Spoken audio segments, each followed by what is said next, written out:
I've always heard that on raw, dogs should have three sources of protein. So ideally 5. Ideally 5. And the way I recommend it, you'll end up having 7. But it's much simpler. Like the mechanics of it is very simple. Something like our monthly pack, where you have beef, where you have chicken, you have Breeder's Choice. So Breeder's Choice have 3 proteins to begin with. And then you add salmon, which for puppies, something you need. Yes. So here's your 4. You crack an egg. Right? So here's your 5. Yes. And if you want to go fancy, you can add in turkey and duck. Yes. And here you go, 7 different proteins. Okay. The idea is, especially for puppies, like if you take something like beef, it's very great, it's very good on its own, but it's not enough. You have to add another protein, because you will not get the complete nutrient profile you need for the dogs. Okay. So you need your omegas, for example. You will not get that in high concentration from beef. You would need a little bit of vitamin D. You will not get enough vitamin D from the beef. But when you crack an egg and you feed salmon, then your vitamin D will go up, and that will be most probably enough. Okay. Some people think, I let my puppy sit in the sun, and that should be great for vitamin D.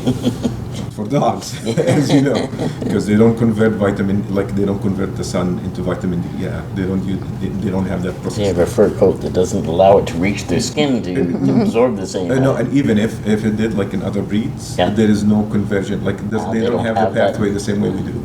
They don't have the enzymes or the biochemical process in their body to process the sunlight and use that to convert.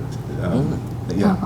So now I've also always heard that dogs need a certain amount of grains for their heart, that there were heart issues if they didn't have a certain amount of grains. Is that reasonable? So that's with kibble, actually. Okay. So there were, it happened a couple of years ago, there was an uptick in there was an increased number of cases that had dilated cardiomyopathy, which is not common in your breed at all. Okay. Mainly with boxers. The people were feeding grain-free kibble, Yeah. but nothing that was raw fed had that issue. Oh, okay. For dogs, I'm a believer that they don't need grains at all. They don't need any source of carbs, and that's based on the research by the National Research Council in the U.S. So the scientists there, they're unbiased. They're government scientists. So the research they have done, dogs mainly need protein and fat. Okay. And that's when they get their water-soluble vitamins and minerals and fat-soluble vitamins and minerals. So you're covering all these. Okay. Just from protein and fat. So just by raw feeding the puppies, I don't need to use supplements, I don't need to do anything extra? Puppies, especially fast-growing ones, there's only one supplement that probably you will need to add, Okay. which is vitamin E. Now again, like when we talk about supplements, it's like, let's say if you didn't give vitamin E today, tomorrow, for 3 days, nothing is going to happen. We're talking about long term. Vitamin E, it's difficult to get enough vitamin E in the diet that you will be sure that you're 100% okay. Okay. But other vitamins and other minerals, you can, like let's say, we mentioned the omegas, the EPA, DHA. Like you can get these by feeding salmon or mackerel. Okay. But if you're feeding only beef, or chicken, you're not going to get enough, obviously. Okay. So that's the only vitamin. So vitamin E, that's it. Yeah, that's it. And there's no other food source for the vitamin E? I need to get a supplement of vitamin E. That's going to be enough. And Concentration enough. Yeah. and I should be starting this now You with them? should be starting this as soon as you're comfortable, supplementing them. Okay. Yeah. Okay.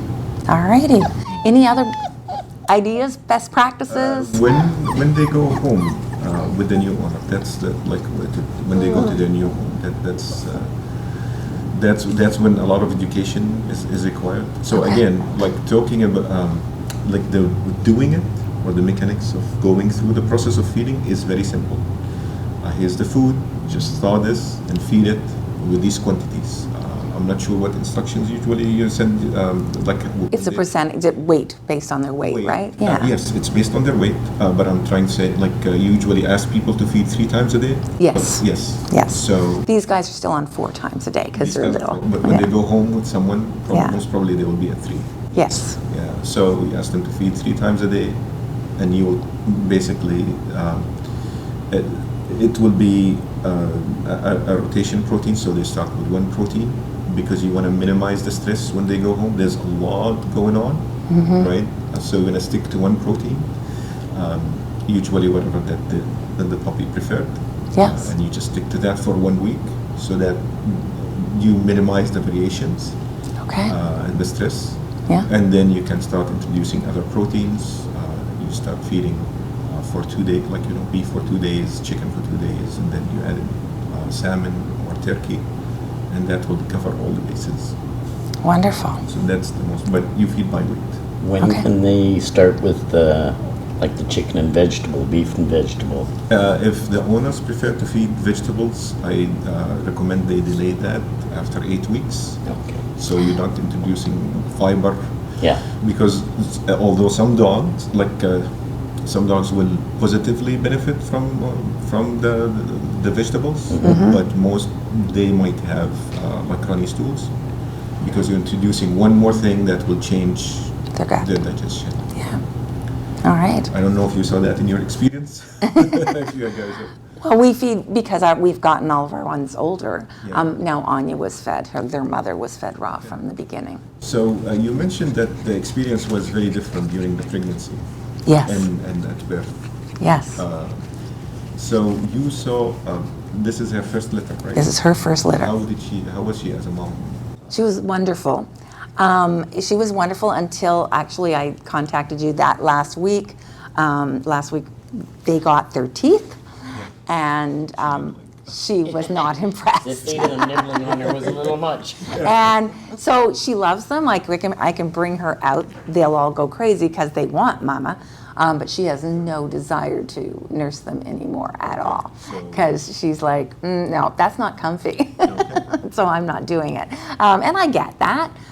She did for a few days afterwards, as we started to introduce the raw.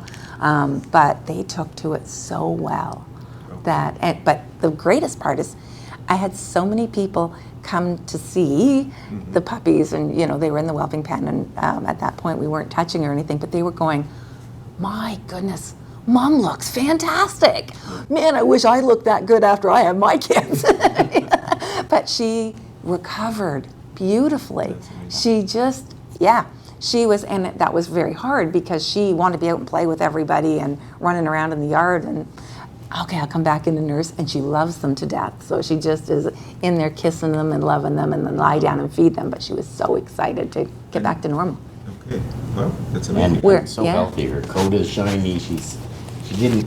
Our other girl did have a downturn after the birth, and Her she mom, just yeah. her mom. Yeah. And she took a little while to recover from it, but Anya, it never changed. Just as Her energy level. I mean, No. when That's she's amazing. the week before she gave birth, she would still go out and play ball. She'd be, She just Wow. she had people, she'd be bringing the ball and going, so you gonna play? Yeah. I would say.